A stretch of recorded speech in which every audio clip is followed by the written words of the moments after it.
Harry Truman had a famous one-liner for his rivals: if you can't convince them, confuse them. China seems to agree.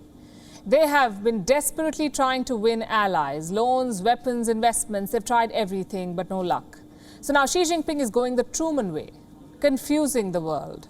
Last week he announced a new project, the Global Security Initiative. A lot of diplomats are trying to make sense of what that means, because Xi Jinping's speech was no help. A lot of Chinese idioms, vague comparisons, and the usual peppering of words like hegemony and power politics. There was no clarity on the details. Later on, his foreign minister had to explain, and here's what he said. The initiative contributes Chinese wisdom to make up for the present peace deficit. We firmly oppose the use of the Indo-Pacific strategy to divide the region and create a new Cold War, and the use of military alliances to put together an Asian version of NATO. That makes it quite clear. The world is suffering from a peace deficit, he says, but don't worry, because good old communist wisdom will help all of us. There is nothing global or secure about this global security initiative. It's about challenging the Quad, about establishing Chinese dominance in the Indo-Pacific. But as usual, Beijing hides its real intentions with vague definitions.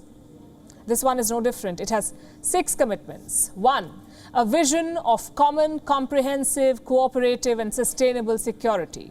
2, respecting the sovereignty and territorial integrity of these countries, of all countries, and this is China speaking. 3, abiding by the purposes and principles of the UN Charter. 4, taking the legitimate security concerns of all countries seriously. 5, resolving differences and disputes between countries through dialogue. Let me remind you, this is China. And 6, work together on terrorism, climate change, cybersecurity and biosecurity. Sounds perfect, doesn't it? Nothing you could possibly disagree on. Well, that's precisely the point. China's proposal is so broad and so vague that no country can oppose it. But their actions do not match those proposals. Cooperation, sovereignty, dialogue, these are not exactly China's strengths. So what are they hoping to achieve with this project? Well, here's what Wang Yi said. This initiative would build an Asian security model of mutual respect, openness and integration. He says Asian model. What he means is the Chinese model. The fact is Beijing is spooked. They thought Russia's war would give them some breathing space, perhaps a window to try something adventurous, but that did not happen.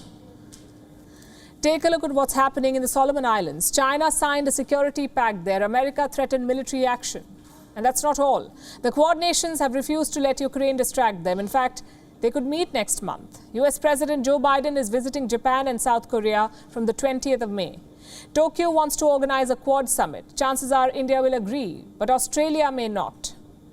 May 21st is election day in Australia. Prime Minister Scott Morrison is not guaranteed a re-election. In fact, his party is trailing in the polls. Either way, a second in-person summit is on the cards, and China is worried.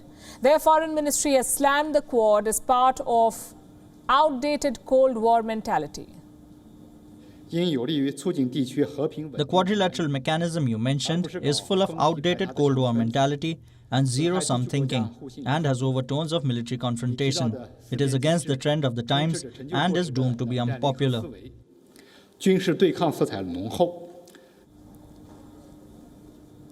Same broken record. China is doing exactly what they're accusing the Quad of: power politics and military confrontation. So far, it has not worked. More countries are joining the alliance of democracies. Reports say South Korea could join the Quad. They want to, at least. So China's new strategy is creating a so-called Asian order. Japan claimed it was doing something similar before the Second World War, leading and liberating Asia. And we all know how that turned out.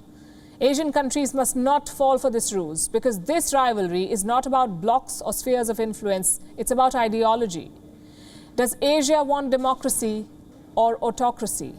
WION is now available in your country. Download the app now and get all the news on the move.